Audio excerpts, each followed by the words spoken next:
lawsuit? Yeah, dude. Did we already talk about Obama? You won't believe what happened this week with Cuba. Oh, we'll get into it. I like to make this bad. I want you to get up now. I want all of you to get up out of your chairs. I want you to get up right now and go to the window, open it, and stick your head out and yell, I'm as mad as hell, and I'm not going to take this anymore! The alternate ending of Wayne's World. Oh, we're gonna end up running with that theme. Dude, own it. Somebody gave us that theme, and we see. Here's the thing: Brian and I are at that particular age where that was a very coming of age movie. Wow! When it came out, it was like we were at that age where we're coming of age, right? And so we loved it, as did everybody else our age. So when somebody said that we are like the Wayne's World of talk radio, somebody's parents' basement or something. Right. And of course, and that's how it was. In Wayne's World, they were in their parents' basement or whatever. Doing their show. Right.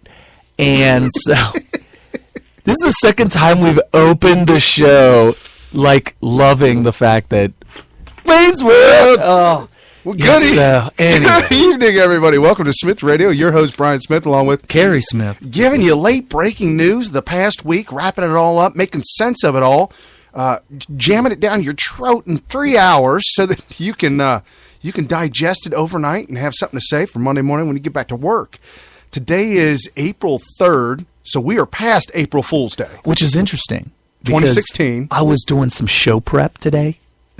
Okay. All right. Well, see, YouTube has this thing called trending videos.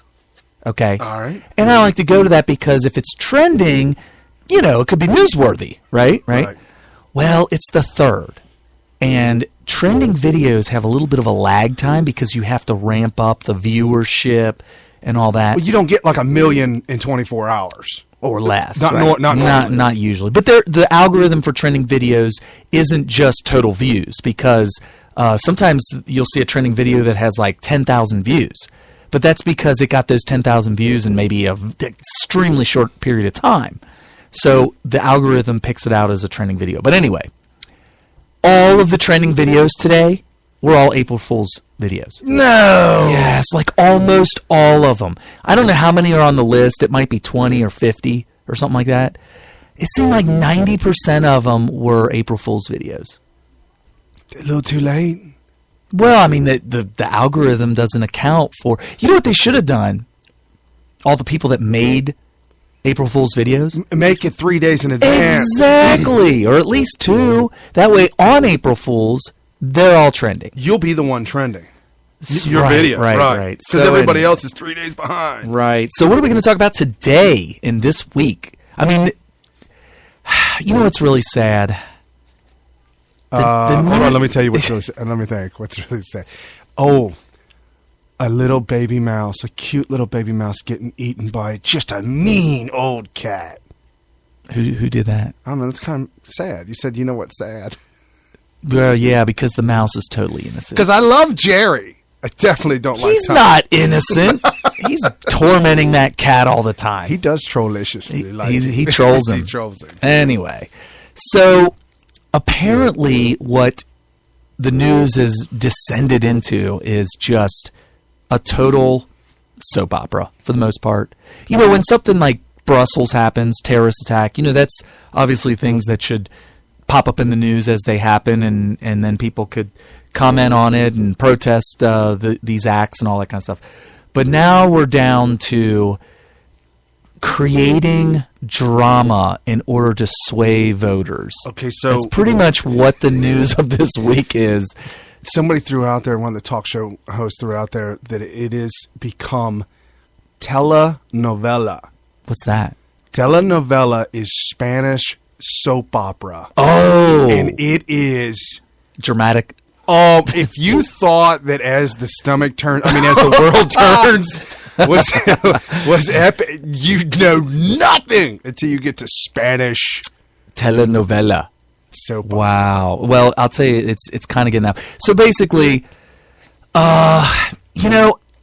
understand when something happens that you must report on it and give commentary on it. That's what we do here.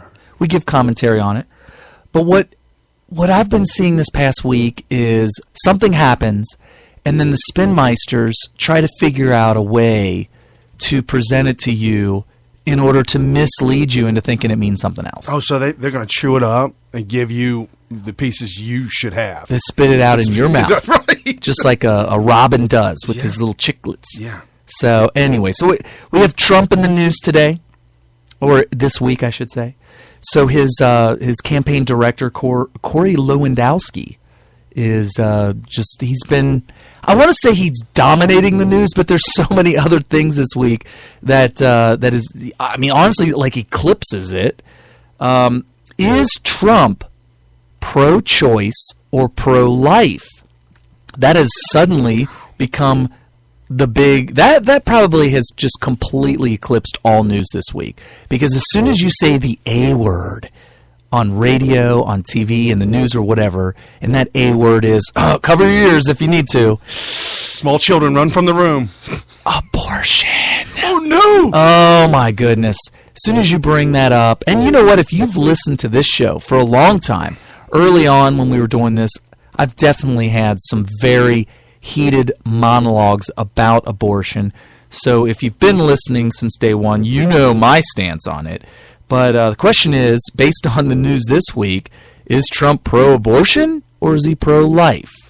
And does he know the difference? And if you're just one of them people that's listening to drive-by media kind of, half-heartedly and not really digging in to really listen to the source material of their news, then you actually might not be 100% sure. Or, even worse, you may have the wrong idea. And the news media likes the liberals, the Democrats, the news media. They want you, if you don't know, they want you to be confused about it and walk away from it. Very interesting that you say that, Brian. You just said that liberal, Democrat, whatever, media want you to do that. Yet, somehow, this week, and you'll hear how it happened, conservatives have adopted this strategy of just confusing the heck out of voters in order to sway them the way that they want them to sway. I mean, they totally co-opted this dishonest strategy, and we'll talk about that with regards to Trump and the abortion thing. And what else is in the news? Somehow Cuba still cracks into the lineup this week, which is weird because that was like the big news, 2 weeks ago when Obama decided to display his communism on his sleeve. Hey, these terrorists, they're not going to stop me from going to a baseball game in Cuba with Castro. Well, nothing should get in the way of a photo op with Che Guevara. Oh! I'm just saying. Right, Lord have mercy. Yeah, I mean, communism has to be the main thing that we're pushing here. Just throw this out, just real quick about communism. I was driving through Lawrenceburg, down by where the casino is, coming back to Cincinnati with the family, and off to the left of Route 50, where you drive the race cars, the racetrack. Yeah. Off to the left, way, way back in a field, is a school. And the big sign that says, it's like a little school.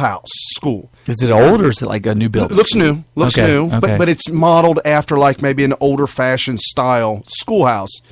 And it says, the little red schoolhouse. Uh-oh. The little red schoolhouse. Uh-oh. What does that mean for all you viewers out there? I couldn't take. I told my wife, and she's like, "No." So she Googled it, and that's instantly what comes up. It's communism. But is it a school to teach people communism? Because let me tell you something. The Department of Education has got that covered. Yeah, they definitely have that covered. And this is what Common Core is. This may be funded through government funding, tax money, and it's George Soros or something. Sure, like anything like. So my 8-year-old daughter asked me, "Well, Daddy, how do you know?" Oh, how do we know? And why do they teach that to children? That's what it was. Why do they teach it to children?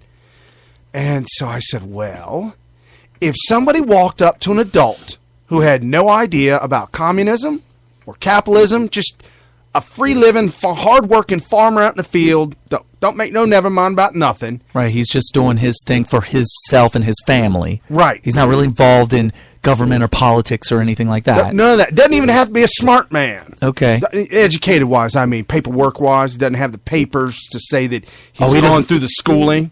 Okay. He doesn't have none of that. You walk up to him and sell him communism. Okay. He will laugh you out of your shoes. It'll be all over with. That's exactly how Che was arrested, because he was attempting to sell it to these farmers who inherently are hardworking capitalists, just by nature. So I told my daughter, I said, well, 6-year-old, 5-year-old, and now the government's pushing for pre-school. Well, if you know anything about communism, Marx and Engels wrote the Communist Manifesto, and they say right in there that it should not be. They disagree with the nuclear family. And by the way, we're not talking about nuclear bombs.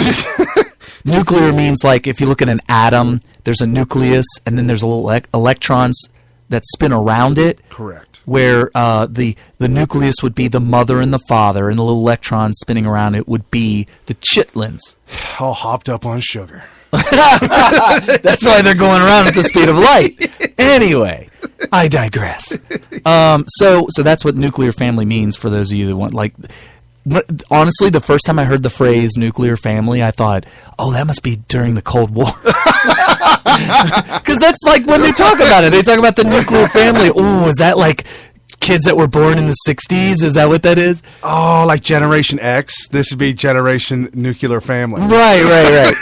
I honestly thought that, so I had to learn that. So, and it's important for you guys to hear that in case, because, I don't want anybody to just be like, ooh, nuclear family, these people must be living in the past. No. Didn't they do a movie about that where the guy that Brendan Fraser was underground for 50 years or something stupid like that, because it was nuclear holocaust. Right. And his dad was a prepper. Oh boy, he was a prepper. He was such the prepper. They lived underground for a long time, right? Like 20 years. Yeah.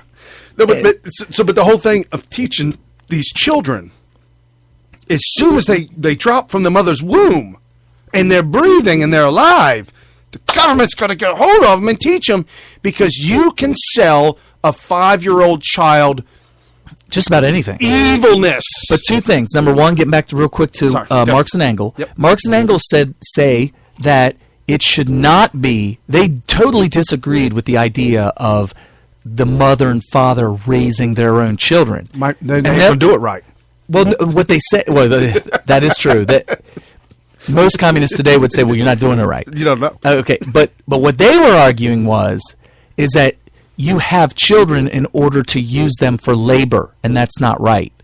Oh! Yes, that's what they said. Really? Yeah, well, and if you go back to when they wrote this, we're talking mid-1800s. Okay. You'd have a family that would have 10, 12, 15 kids, and they would all, at a very young age, go out on the farm, and they would be, like, if the youngest ones would be milking the cows and getting the eggs and all that kind of stuff, and then the older ones would be, like, plowing the field and all that. So you have, like, all of your children working the farm, and Marx and Engels would look at that and say, you're just having kids to exploit them for their labor. Slave labor, that's right. What that is. That's what they were saying. But now the modern day communists would just, they co-opt that idea and say, well, no, you shouldn't be raising your children because the state should, because that's just more efficient. And then we can instill in them what we want, which is more and more communism, which is teaching, brainwashing them into believing that communism is better than capitalism. These kids become more loyal to their teachers than their parents due to the fact that they spend more time with the teachers. Way more time. And because the mother now is working full-time and the father's working full-time, when they get home, they're tired and irritated and want to go to bed as well. The kids, a little strife, a little struggle, and they go to bed. So everybody goes to bed, going to sleep. Everybody gets a rush.